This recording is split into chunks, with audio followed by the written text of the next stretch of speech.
Hi everyone, what's up? It's Tom Toole here, episode 11 of Tom's Take, and we got a special guest, Kevin Hamill from Alliances Insurance. Kevin, thanks for coming. Thanks for having me, Tom. My pleasure. So, insurance is kind of a thing that comes up in real estate that a lot of people don't pay attention to. And I know from my personal experiences with Kevin and a lot of our clients, a lot of people kind of wait until the last minute to get homeowners insurance. It's almost an afterthought. Tell me why that concerns you. Well, there's a few concerns with that, Tom.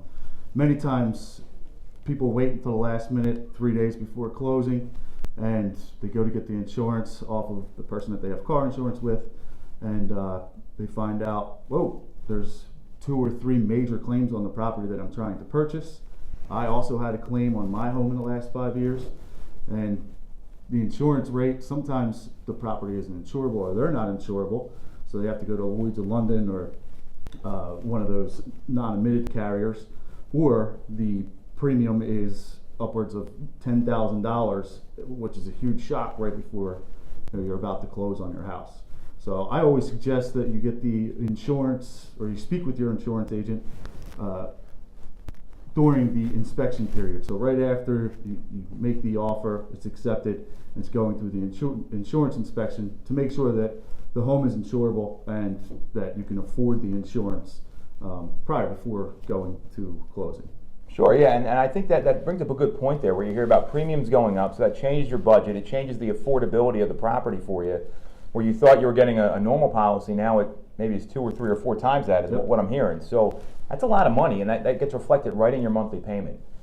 So I heard you mention Clue Report. Now I know what that is, but a lot of people don't. Can you just give us a quick explanation? Well, Clue Report basically just reveals the claims that were placed on the property that you're purchasing in the last 5 years. So any of the claims that were filed, you could see what the claim was, if a water claim or a wind claim, how much was the claim, and it also reveals the claims that you placed on your property.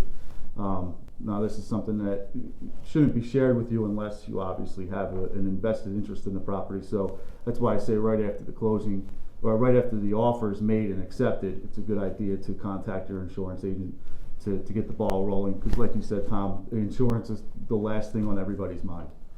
Yeah, and personally, I mean, Kevin handles a lot of our personal policies for my wife, my family, and we had a situation where he tied in everything together, and with our auto policy, I mean, he called me up and said, hey, you're crazy to be using this right now, so why don't you talk a little bit about that and like coverage limits and what people maybe don't understand, because I didn't understand it, right. And I thought I knew what I was doing, and you saved our butt here, really, is what ended up happening. So right, I mean, every day we see the commercials with, see 15 minutes will save you 15%. This guy, it's all basically switching over to automated services. You can go online, and again, insurance is an afterthought. So it's not something that you really want to be spending money on. So the average person is going to go to the computer or call up one of these call lines, and they're going to look for the cheapest rate. So that's going to be, the coverage is going to be inadequate. So for somebody that's a homeowner, they shouldn't be driving around with the legal limits of $15,000 per person, $30,000 per accident. They really should be bumping that up to a minimum of $100 and $300. And then a person that has multiple assets should also have an umbrella policy which is basically excess liability to cover yourself in case those limits exhaust. And in your situation, it was eye-opening. I was very scared for Tom and his family with the coverage that he had, and it was probably because, again, Tom's a busy guy, so he probably just went on and was like, all right, this looks good. Somebody else told him that it looked good, but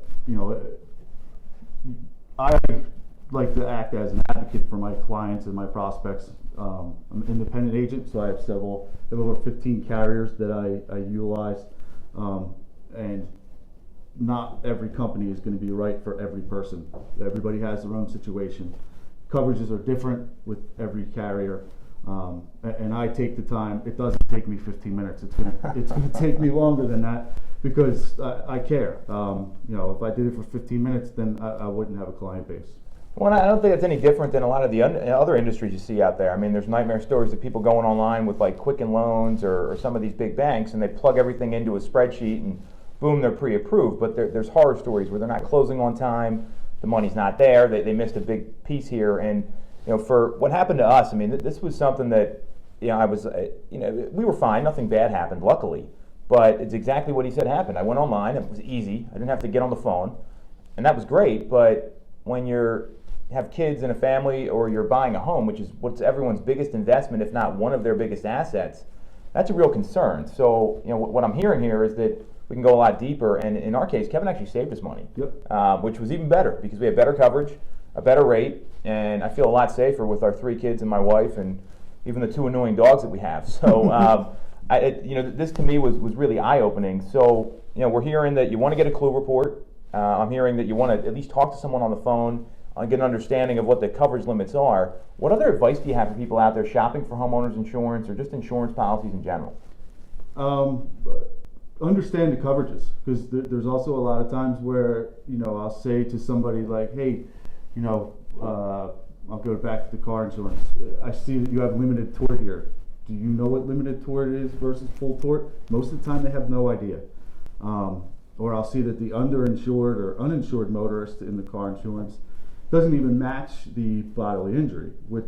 And just real quick, bodily injury limit, the top line on your insurance policies, that's the coverage you're providing for somebody else in case at an at-fault accident. For the uninsured and underinsured is coverage for the people in your car. I know myself, and I'm sure everybody listening probably cares about themselves and the people that are in their car versus the people that they hit. But people don't understand what that coverage is. So before you do anything, I would at least ask the agent, hey, could you go line item by line item and tell me exactly what this coverage is and what it means for me in the case of an accident? Because then you can get a clear understanding of what you're purchasing, and I think that's important. Yeah, for sure. And so what we're going to do, I'm going to have we're going to put Kevin's info right on the video here. You'll see it come across the screen at the end. If you have any questions for him, you want to go a little deeper on some of these topics, comment below, hit us up on social. Certainly what I heard here, it's no different than real estate. We preach education of our clients. Service is one of our core values, and if you're not educating your clients, then no matter what it is, insurance, real estate, mortgages, there's so many things, you could end up getting hurt in the long run, and that's the last thing we want to see happen. So I want to thank Kevin for coming on. This was really insightful. Again, if you need anything, have any questions, comment below. We'll reach out. Thanks for watching Tom's Take. We'll talk to you next week. Take care.